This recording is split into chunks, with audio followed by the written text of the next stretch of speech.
निर्गमन अध्याय 37। वाचा का संदूक बनाया जाना। फिर बसलेल ने बबूल की लकड़ी का एक संदूक बनाया। उसकी लंबाई 2.5 हाथ और चौड़ाई 1.5 हाथ और ऊंचाई 1.5 हाथ की थी। और उसने उसको भीतर बाहर चोखे सोने से मढ़ा और उसके चारों ओर सोने की बाड़ बनाई। और उसके चारों पायों पर लगाने को उसने सोने के 4 कड़े ढाले, 2 कड़े एक अलंग और 2 कड़े दूसरी अलंग पर लगे। फिर उसने बबूल के डंडे बनाए और उन्हें सोने से मढ़ा और उनको संदूक की दोनों अलंगों के कड़ों में डाला कि उनके बल संदूक उठाया जाए। फिर उसने चोखे सोने के प्रायश्चित वाले ढकने को बनाया।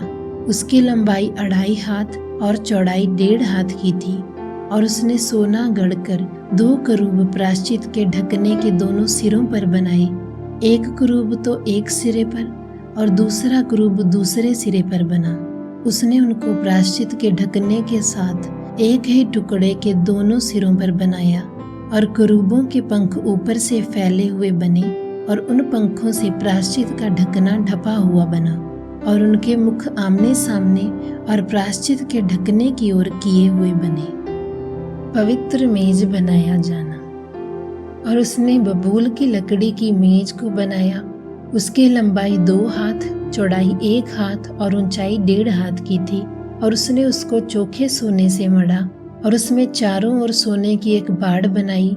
और उसने उनके लिए 4 अंगुल चौड़ी एक पटरी और इस पटरी के लिए चारों ओर सोने की एक बाड़ बनाई।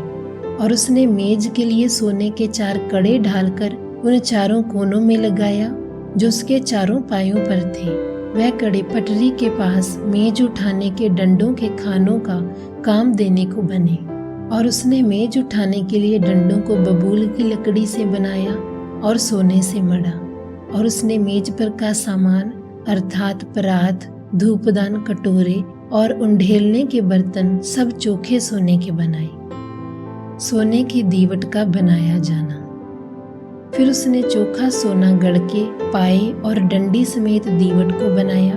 उसके पुष्प कोश, गांठ और फूल सब एक ही टुकड़े के बने। और दीवट से निकली हुई 6 डालियां बनी। 3 डालियां तो उसकी एक अलंग से और 3 डालियां उसकी दूसरी अलंग से निकली हुई बनी। एक एक डाली में बादाम के फूल के सरीखे 3-3 पुष्प कोश, एक एक गांठ और एक एक फूल बना। दीवट से निकली हुई इन 6 डालियों का यही आकार हुआ। और दीवट की डंडी में बादाम के फूल के समान अपनी अपनी गांठ और फूल समेत 4 पुष्प कोश बने।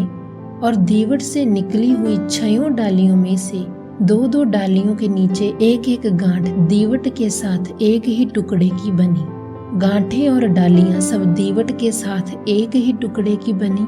सारा दीवट गड़े हुए चोखे सोने का और एक ही टुकड़े का बना। और उसने दीवट के 7 दीपक और गुलतराश और गुलदान चोखे सोने के बनाए। उसने सारे सामान समेत दीवट को किक्कार भर यानी 34 किलोग्राम सोने का बनाया। धूप वेदी का बनाया जाना। फिर उसने बबूल की लकड़ी की धूप वेदी भी बनाई। उसकी लंबाई 1 हाथ और चौड़ाई 1 हाथ की थी। वह चौकोर बनी और उसकी ऊंचाई 2 हाथ की थी। और उसके सींग उसके साथ बिना जोड़ के बने थे। और ऊपर वाले पल्लों और चारों ओर की अलंगों और सींगों समेत उसने उस वेदी को चोखे सोने से मढ़ा। और उसके चारों ओर सोने की एक बाड़ बनाई।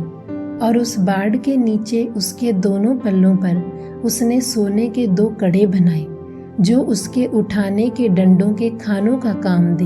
और डंडों को उसने बबूल की लकड़ी का बनाया और सोने से मढ़ा। धूप और अभिषेक के तेल का बनाया जाना। और उसने अभिषेक का पवित्र तेल और सुगंध द्रव्य का धूप गंधी की रीति के अनुसार बनाया।